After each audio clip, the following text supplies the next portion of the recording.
Kelompok 1 Tafsir Modern Kontemporer.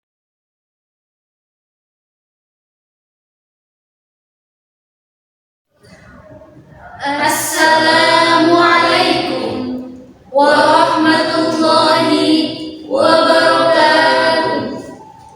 Alhamdulillahilladzi khalaqal mawjudati min dhulumatil adami binuril ijad wa ja'alaha dalilan ala wahdaniyatihi lidawil basairi ila yaumil mi'ad. Wassalatu wassalamu ala sayyidina Muhammadin alladzi arsyadana ila nuril rasyad wa ala alihi wa sahbihi dzawil fadli wal ma'rifah, amma ba'd. Yang terhormat Bapak Dosen Lutfi Maulana selaku dosen mata kuliah Pemikiran Tafsir Modern Kontemporer. Hadirin pemuda harapan bangsa dan pemudi harapan Ibu Pertiwi. Wahai pencinta Al-Quran yang dirahmati Allah. Perkembangan ilmu pengetahuan dan dengan pemikiran yang kian melaju pesat rupanya menjadi tempaan semangat bagi mufasir untuk menyajikan pembaharuan tafsir Al-Quran yang signifikan di era modern kontemporer. Sebagaimana istilah Al-Quran sholih likulli zaman wa makan, kehadiran tafsir kontemporer merupakan penjelas ayat-ayat Al-Quran yang disesuaikan dengan situasi saat ini. Tafsir kontemporer dengan berbagai metode dan pendekatannya memiliki kontribusi besar dalam menyelaraskan pesan Al-Quran dengan kondisi zaman yang begitu dinamis, serta menjadikan Al-Quran senantiasa komplit dalam menanggapi berbagai persoalan umat Islam. Aisyah Abdurrahman binti Syatir, mufasir sekaligus sastrawan Mesir perempuan, memberi pengakuan bahwa hak-hak manusia pada abad modern juga harus dibahas dari segi perspektif Al-Quran. Hadirin, dengan ungkapan tersebut mengisyaratkan bahwa betapa tafsir kontemporer telah memberikan warna baru dalam memahami Islam.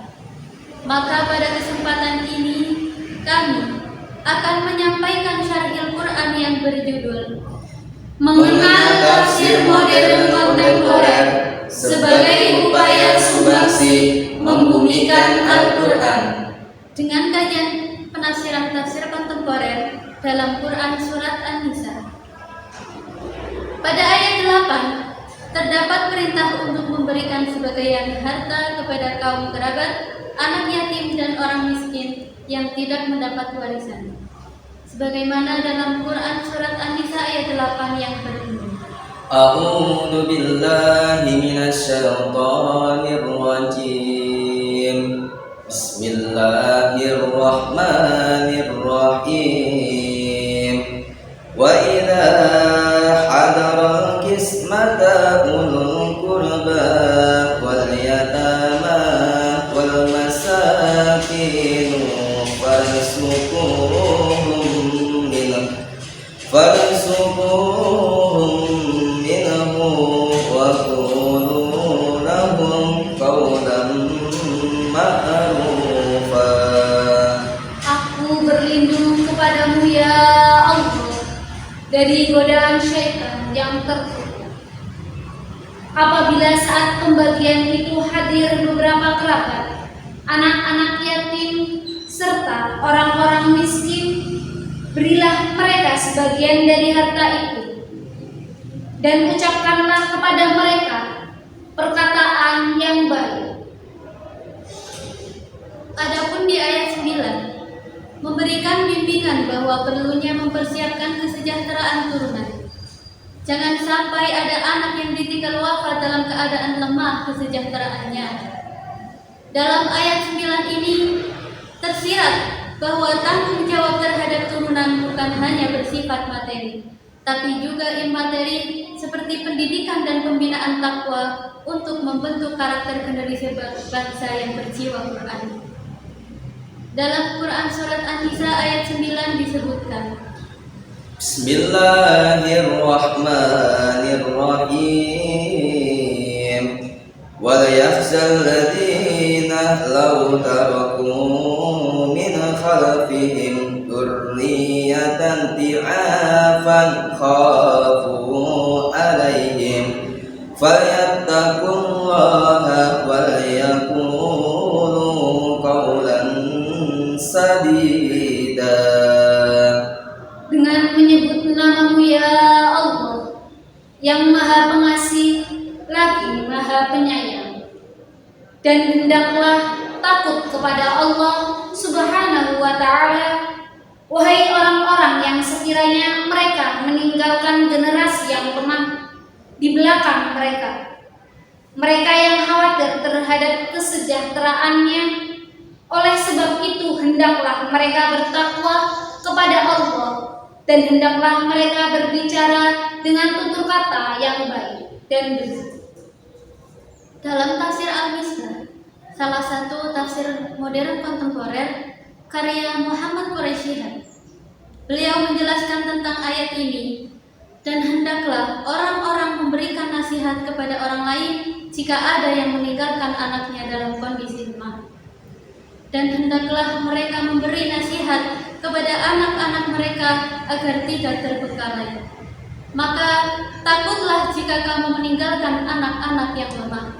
Oleh karena itu, bertakwalah kepada Allah dengan mengindahkan sekuat kemampuan untuk melaksanakan seluruh perintahnya dan menjauhi larangannya. Hendaklah mereka mengungkapkan perkataan yang benar dan tepat. Abdul Latif Al-Khatib dalam kitab Audah At-Tafsir menyebutkan bahwa ayat ini diturunkan untuk pewasiat, yang makna dibaliknya adalah, wahai pemberi wasiat, ingatlah akan anak turunmu yang lemah. Bagaimana keadaan mereka selepas kepergianmu? Pergaulilah pula anak yatim, mereka yang dititipkan kepadamu. Didiklah mereka di ruanganmu, sebagaimana kamu ingin bergaul dengan anak-anakmu selepas kepergianmu.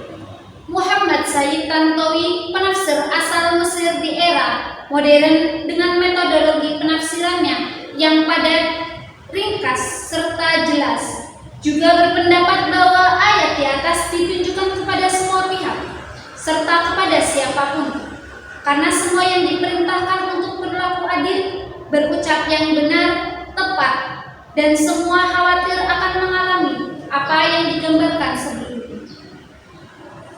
Dari sini dapat disimpulkan bahwa kehidupan kita tidak hanya selesai pada kita saja, namun kehidupan akan berlanjut pada generasi berikutnya. Maka mendidik mereka agar mampu menjadi khalifatul fil ard dan kebanggaan Rasulullah kelak di hari kiamat adalah tanggung jawab kita sebagai pendahulu. Jika mereka menebar manfaat dan kebaikan, kitalah yang akan memanennya di akhirat kelak. Demikian pula, jika kita gagal mendidik mereka, maka kerusakan yang mereka timbulkan akan membawa bencana bagi dunia, bahkan hingga di akhirat kelak. Demikian yang dapat kami sampaikan. Terima kasih atas segala perhatian. Mohon maaf atas segala kekurangan. Syukran ila ihtimalikum.